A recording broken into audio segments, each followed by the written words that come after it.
Barry Soper began his career as a political reporter in 1980 when Robert Muldoon was Prime Minister of New Zealand. In this video, Barry speaks with former Press Gallery reporter and fellow journalist Heather du Plessis-Allan to AUT journalism students about the pressures of journalism and what makes a good journalist.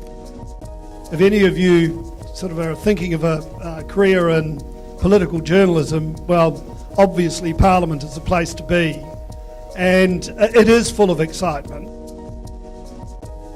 The face of the media has changed significantly, and in my view, whilst it's still fun, it's a much harder beast to be involved in than it was when I started, because the requirements, particularly when you travel abroad, are much greater on you. So you tend to walk from sun up to well after sunset, filing and sort of, as we say, sort of feeding the beast, that it's insatiable.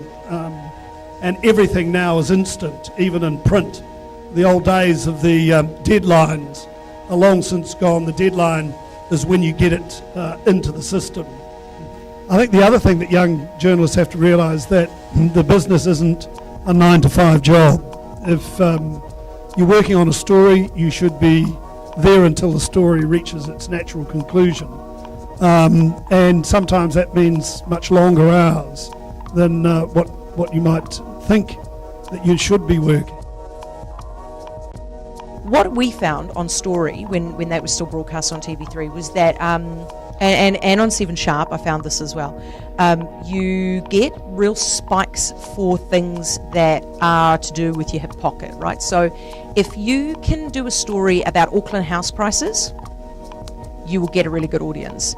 If you can do a story about how to pay off your mortgage, get a really great audience. How to buy the cheapest groceries, how to get money back from Countdown, if you can find a problem with the receipt, like anything that's kind of going to touch on the things that we all share in common, right? So we all have to pay our water bills, all have to pay our power bills, we have to buy houses, we have to pay rent and buy food and stuff like that, and clothing and whatnot. So if you can touch those things that are shared by everybody, you're going to automatically and quite logically get a bigger audience. So this is the problem with the media. We have to decide, what are we? Are we going to be Radio New Zealand and like cater to everybody? Then do that thing. If you're going to be this person, do that thing. Have a vision and don't get distracted by it, and don't get distracted by clickbait and that kind of crap, because it ultimately leads to where we're going at the moment, which is down.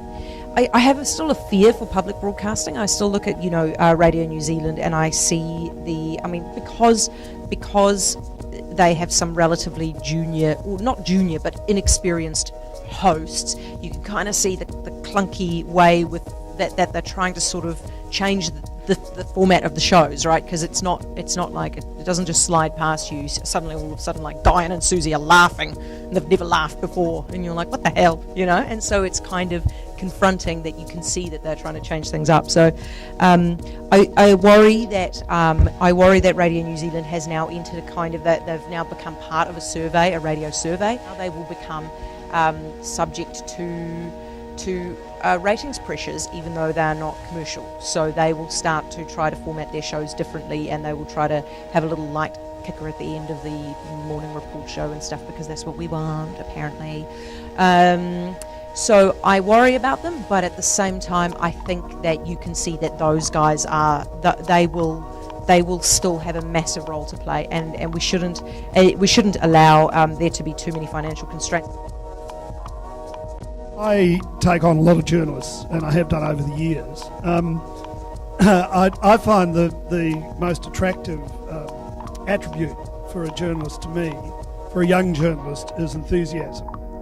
And that's, to me, that's part of the battle. If people such as yourself getting into the business, if you show enthusiasm, then you're part way there. It's harder to be an investigative journalist and one who breaks the news. So it's a different environment that we're now working in today, but hopefully young people like you can change all that when you get in, and break a few good stories that you can convince the management that they're worth the run.